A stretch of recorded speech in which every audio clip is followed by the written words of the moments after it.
आखिर कैसे हुआ था कलयुग के सबसे बड़े राक्षस कली पुरुष का जन्म? क्या कली पुरुष यहाँ हमारे इंसानों के बीच मौजूद है? आखिर कैसा दिखता है कली पुरुष? आप देख रहे हैं नॉलेज ऑफ हिस्ट्री। तो चलिए अब करते हैं ज्ञान की बात। वीडियो में आगे बढ़ने से पहले हमारे चैनल को सब्सक्राइब अवश्य करें और बेल आइकन जरूर दबाएं। कली पुरुष, जिससे कलयुग का सबसे बड़ा राक्षस कहा जाता है, जिसको मारने के लिए स्वयं भगवान विष्णु के 10वें अवतार के रूप में जन्म लेंगे और वो अवतार कहलाएगा कल्कि अवतार। लेकिन अब यह जानना बेहद जरूरी है कि आखिर कलयुग के सबसे बड़े राक्षस कली पुरुष का जन्म कैसे हुआ। उसके जन्म के रहस्य को जानने के लिए हमें सृष्टि की रचना स्रोत के समय में जाना होगा, यानी कि सतयुग में। एक बार ऋषि दुर्वासा ने इंद्र देवता से मिलने स्वर्ग लोक गए हुए थे, परंतु इंद्रदेव वहां नहीं थे। वह किसी राक्षस का वध कर अभी स्वर्ग लोक ही आए थे। तब ऋषि दुर्वासा ने उनके स्वागत के लिए फूलों की माला डाली। क्योंकि इंद्रदेव अभिजीत के धुन में मगन थे तो उन्होंने उनकी माला का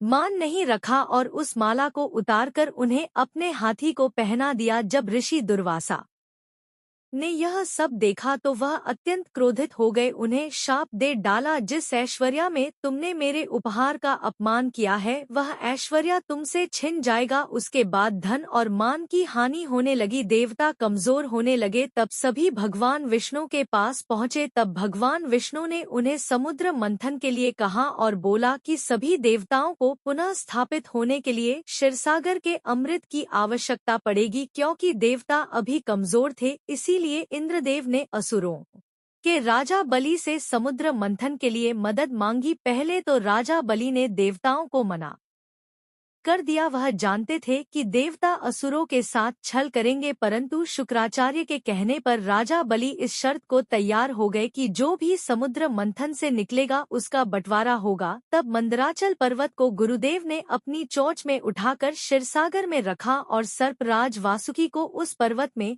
लपेटकर रस्से के रूप में मदद ली गई। राक्षसगण वासुकी नाग को मुख की ओर से और देवता पूंछ की ओर, परंतु मंथन बिल्कुल नहीं हो पा रहा था क्योंकि मंदराचल पर्वत का आधार घूम नहीं रहा था। तब भगवान विष्णु ने कच्छ यानी कछुए का अवतार लेकर मंदराचल पर्वत को अपनी पीठ पर रखा और इस प्रकार मंथन की शुरुआत हुई। उसमें से बहुत सारे कीमती आभूषणों के साथ साथ पहले हलाहल नामक तेज विष निकला। अब क्योंकि हलाहल विष निकल गया था और सभी इसके वेग से मूर्छित होने लगे, परंतु शर्त अनुसार इसे आधा देवता और आधा असुरों को पीना था, परंतु दोनों में हलाहल विष के इस तेज को सहने की शक्ति नहीं थी। फिर भगवान भोलेनाथ ने भगवान विष्णु के कहने पर विषपान किया। लेकिन सोचिए, जब देवों के देव महादेव इस विषपान को सहन नहीं कर पाए तो वह कितना घातक होगा। भगवान भैरवनाथ ने भगवान विष्णु के कहने पर विषपान तो कर लिया, लेकिन वहां पर अति जन प्रभावित हो रही थी। तब शक्ति रूपी देवी पार्वती ने उस विष को अपने हाथों से भगवान भोलेनाथ के गले में ही रोक दिया। इस विष के प्रभाव से भोलेनाथ का कंठ नीला पड़ गया, इस वजह से उनका नाम नीलकंठ भी पड़ा। और इसी क्रिया में विष की एक बूंद राक्षस कली के मुख में जा गिरी और उस वजह से काली का शरीर खत्म हो गया। आगे जब मंथन हुआ तो उसमें से कामधेनु गाय निकली, जिसे ऋषियों ने रखा। ऊंचे स्वर अश्व को राजा बलि ने ग्रहण किया, रावत हाथी को देवताओं के राजा इंद्र ने ग्रहण किए, कौस्तु मणि और शंख को भगवान विष्णु ने धारण किया। इसके बाद निकली संजीवनी बूटी, इसे पृथ्वी पर एक सुरक्षित स्थान पर स्थापित किया। यह वही संजीवनी बूटी थी जिसे रामायण काल में लक्ष्मण जी को दिया गया था जब उन्हें मेघनाद द्वारा घायल कर दिया गया था। इसके बाद धन संपदा लेकर लक्ष्मी जी निकली। लक्ष्मी जी सभी देवता ऋषिमुनि राक्षस लक्ष्मी जी को देखकर अत्यंत चकित थे और सभी लक्ष्मी जी को अपने पास रखना चाहते थे, परंतु लक्ष्मी जी ने खुद भगवान विष्णु को ग्रहण कर लिया। उसके बाद निकले चंद्रमा, जिन्हें भोलेनाथ ने ग्रहण किया।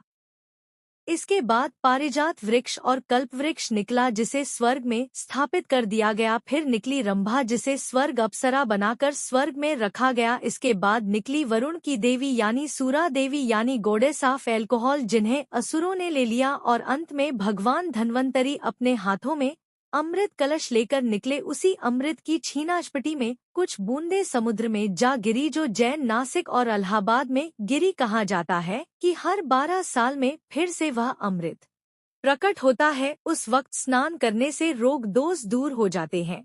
और इसी अमृत की कुछ बूंदे कली पुरुष को मिल गई, जिससे वह फिर से जीवित हो उठा, परंतु वह भौतिक रूप में नहीं आ सका। अमृत को बंटवारे के लिए भगवान विष्णु ने मोहिनी रूप ले लिया और सारा अमृत देवताओं को पिला दिया, परंतु राहुकेतु 2 राक्षस ऐसे थे जिन्होंने देवताओं का रूप लेकर अमृत पी लिया था। भगवान विष्णु ने उनका सिर काट दिया, परंतु अमृत पीने के चलते वह अमर हो चुके थे। इसीलिए राहु और केतु अब भी पिंड यानी ग्रह रूप में मौजूद हैं।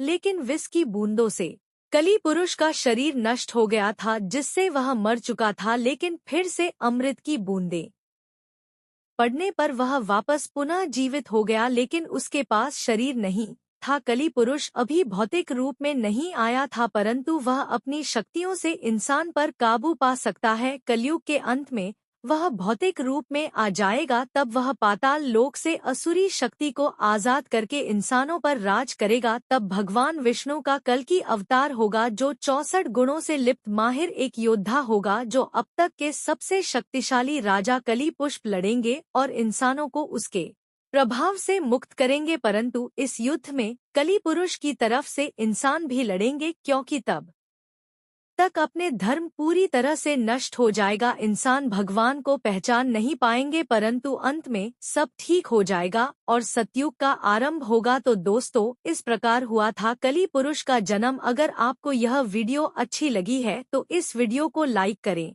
हमारे चैनल को सब्सक्राइब करें और ज्यादा से ज्यादा शेयर भी करें।